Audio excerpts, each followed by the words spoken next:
Bien, tenemos hoy una breve meditación de un texto que nos pueda ayudar, ¿de acuerdo?, para, pues como hemos dicho, al final de la Santa Misa, para amar más al Señor, para encontrarnos con Él, por lo menos para mover nuestro corazón o para lo que Dios quiera, ¿de acuerdo?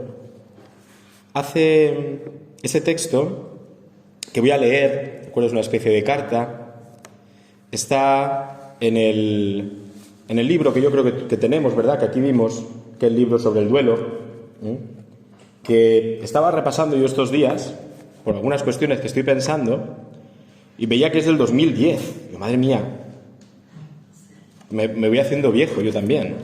Hace ya 13 años, 13 años. Saben que es el libro sobre el duelo para acompañar a personas que viven este momento doloroso. Y en aquel momento, en aquel libro que me pidió don Rafael, el obispo ya fallecido, que en gloria esté, que fuera un texto accesible y que, bueno, pues sirviera a las personas para en ese momento de dificultad y a lo largo del proceso del duelo, para vivirlo, pero sobre todo me decía don Rafael, que para vivirlo como cristianos, ¿verdad? Entonces, por eso, bueno, pues ahí lo tienen, ¿verdad? Hay una serie de meditaciones, etcétera, que pueden ayudar. Y hay una de ellas, ¿de acuerdo?, que es una carta. El libro se llama ¿Por qué lloras a quien buscas? ¿Por qué lloras a quien buscas? Ese texto es el texto del Evangelio en el cual Jesús, apareciéndose a Santa María Magdalena, que está en el sepulcro, va a transformar su corazón. A transformar su corazón. Yo creo que a veces todos, ¿verdad?, vivimos momentos de, a lo mejor no un duelo, pero sí podemos vivir momentos de duelos interiores, sufrimientos. ¿Quién de aquí no tiene un sufrimiento hoy? ¿De acuerdo? ¿Quién no lo tiene, no? Pues la idea de leer esta carta, ¿de acuerdo? Ya digo que pues en aquel momento me la inventé, el Señor me inspiró que fuera así, basado en los textos del Evangelio, pues que la idea sea que la meditación de esto pues nos ayude, ¿verdad?, a encontrarnos con Jesús en nuestro dolor, sea el que sea, más grande, más pequeño, causado por una cosa, por la otra, o en nuestras lágrimas, que solo Dios conoce. Bien, es una carta, ya digo, figurada de Santa María Magdalena. Se titula así: ¿Por qué lloras? Carta de María Magdalena. Simplemente la voy a leer, ya digo, en su momento ya se reflexionó, ya la reflexioné, la voy a leer, ¿de acuerdo?, y que nos sirva, o lo que Dios quiera, en nuestro camino con Jesús. Digo, es en boca de Santa María Magdalena. ¿Por qué lloras? Esta fue la pregunta de Jesús aquella mañana, y cada día que pasa la voy entendiendo mejor. Es imposible que se me borre de la cabeza y el corazón.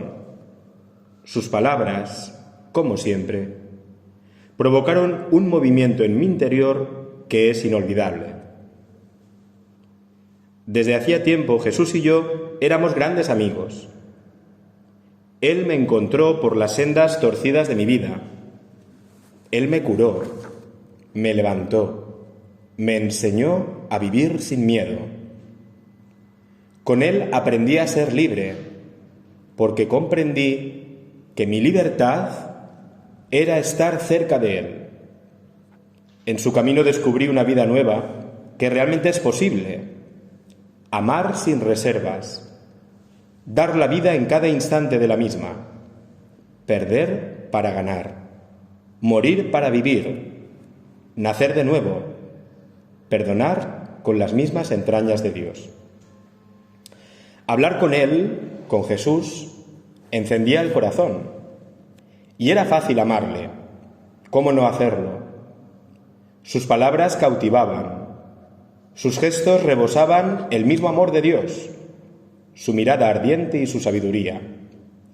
De Él salía una fuerza que amarraba los corazones a su paso. Los demás discípulos no entendieron muy bien que seguirle era amarle. Su proyecto parecía fracasar, pero la fuerza interna de todas sus acciones era el mismo, pues solo Dios es capaz de vencer el poder del mal en el hombre.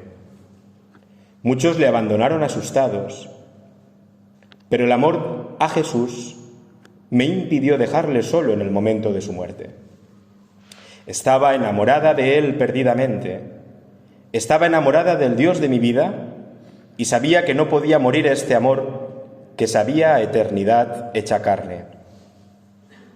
Pero sucedió que lo mataron. Dejó de respirar en un último suspiro y una última palabra: Padre. Era como un guiño de confianza en el último momento y un mensaje para toda la humanidad. Era como decir que estaba viendo ya al Padre, que salía a su encuentro para abrazarle, llorando de emoción. Él lo estaba viendo. Pero todo acabó. Vino el silencio, la oscuridad y la muerte. A pesar del amor y las promesas, la fuerza de esa muerte pesa sobre nosotros.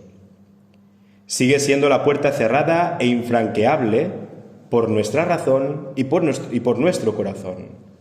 Y así lo viví yo. Se había apagado la voz en la que me sabía reconocida. La voz en la que me sabía reconocida.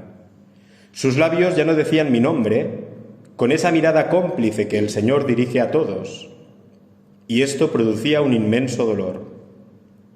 Jesús ya no podía responderme a mis súplicas, a mis preguntas inocentes sobre su reino. Ya no podía llamarme para pedirme algún favor, algún servicio. Ya no podía responder. Y esto es un signo de que la muerte ha pasado cerca. Ya no escucho mi nombre pronunciado por quien amo. Este dolor fue terrible. Y sin escuchar mi nombre de su boca, ya no sabía ni quién era yo. Todo había terminado, menos mi sufrimiento. Nuestra relación parecía haber terminado.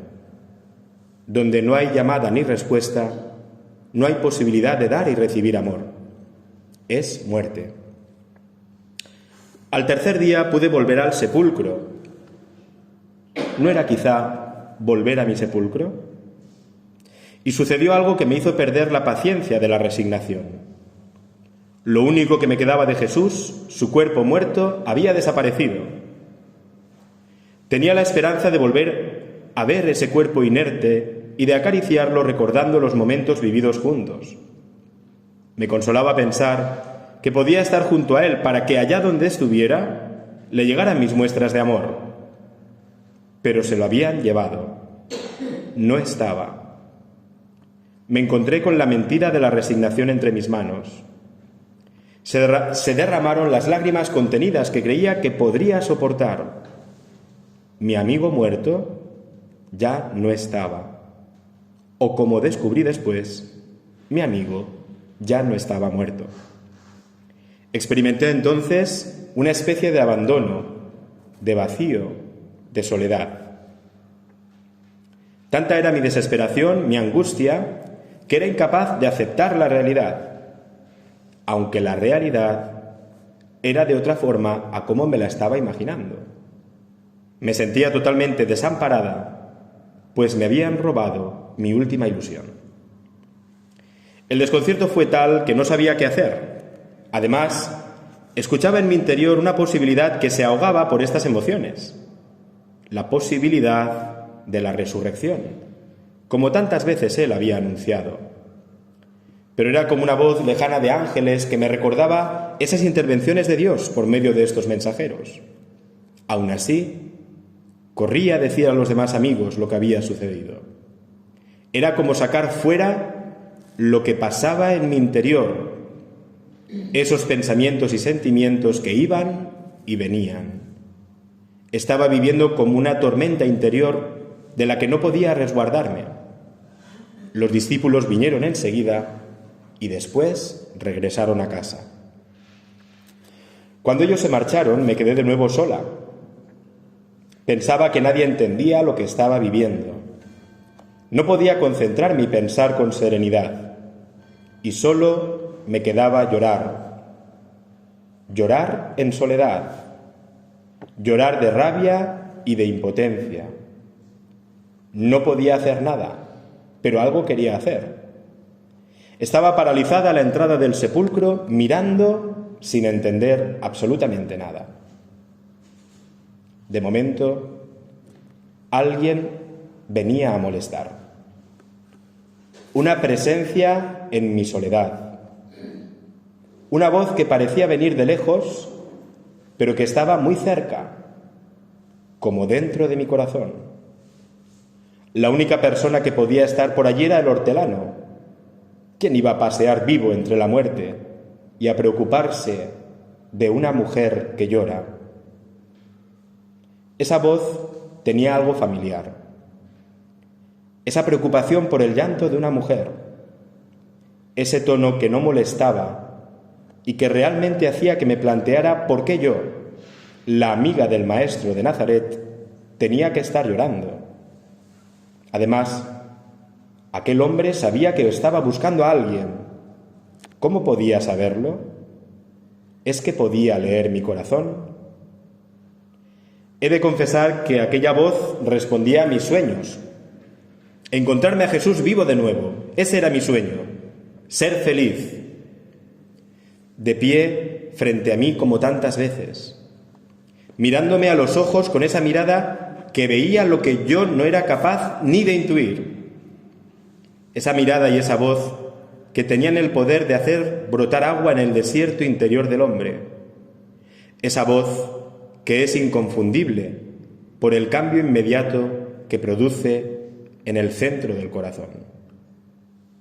Pero todo esto me parecían sueños. En mi estado ya no sabía distinguir la realidad del sueño. La voz del hortelano era especial, pero no podía ser. Seguro que me estaba volviendo loca. Respondí con la evidencia. Necesitaba saber dónde estaba Jesús, dónde estaba su cuerpo. Y sucedió el milagro. Escuché de nuevo mi nombre, esa voz y mi nombre. Era inconfundible, porque hizo que me invadiera una alegría imposible en mi estado. Solo mi maestro podía crear algo así de la nada o de lo imposible. No podía ser otro. Solo él era capaz de traspasar los signos de muerte en la persona y devolver salud y sentido. Era el Señor, vivo, resucitado, de pie entre los muertos, con las señales de su muerte, con el corazón traspasado, pero ahora como signo de victoria, lleno de luz. Había vencido a la muerte. La misericordia había vencido a la muerte. Eso solo lo podía hacer mi amor y mi esperanza, mi Señor Jesús. A partir de ese día, comprendí que las lágrimas, el sufrimiento, son lugar de encuentro con el Señor que sale a buscarnos. Quizá le buscamos entre los muertos y no le encontramos porque está vivo. Quizá buscamos y nos desesperamos por la muerte en nuestra alma, por el pecado, por la debilidad o por la fragilidad. Pero si seguimos buscando con la luz de la fe, podremos comprender que no estamos muertos, estamos llamados a la vida nueva, solo con Jesús. Podremos comprender que su amor ha vencido la muerte y podemos vivir con la serenidad de que Él nos acompaña en nuestras lágrimas desesperadas. No te desanimes, mi querido amigo, mi querida amiga, y sigue adelante. María Magdalena, amiga de Jesús.